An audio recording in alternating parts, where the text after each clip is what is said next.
Farming Community Educational Trust yakaungana nevagari vemumazoe district paGlengrey Primary School apo patatora mukana unoyu kuti pazuva ranhasi ngatiunganei tibatane tichikurukura nhau dziri maererano nekudzivirirwa kwemadzimai mumafarming communities nemumaruwa, izvo zvatiri kuti zviri kukanganisa madzimai kuwana mikana yakaenzerana nevanhurume. Tiri kubuda mukurangarira 16 days of activism against gender based violence, saka tatora mukana uno kuti tivhare ongororo idzodzo 6 days of activism against gender based violence. Takaungana tichipembera tiri pamwe chete tichiti vanhurume nevanhukadzi vanofanira kubatana zvichiburikidzawo izvo nekukuridzira mwanasikana kuti aende kuchikoro chinova ndiro donzvo redu seFarming Community Education Trust. Kuzuva ranhasi isu tauya tine thimu yandataurayo yekuti toda kuti tikurudzire vanhu vese vari muno kuti tibatsirane kusimudzira vanhukadzi nevanasikana kuti vasadzvinyirirwa, yatiri kuti iyo protecting them against any forms of violence. Saka pazuva ranhasi tati vanasikana nemadzimai echidiki mayoung mothers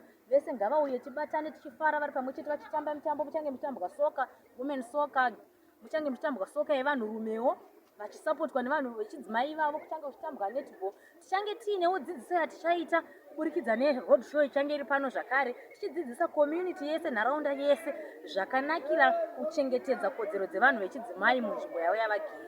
Mumafarming communities medu tiri kuona mune nyaya dzakasiyana siyana. Kudzvanyirwa kukuru kwatiri kuona isusu muno munharaunda kwatanyanya kuona ndekuti vana vari kuroorwa vari vana vadiki, machild marriages akawandisa muno, maschool drop outs akawandisa muno, uye access to public health services nepamusaka pekutoshaya ruzivo chaiko kwakanyanyisa kwese kuti kunoti kumbunyikidzwa kwekodzero dzevanhu vechidzimai.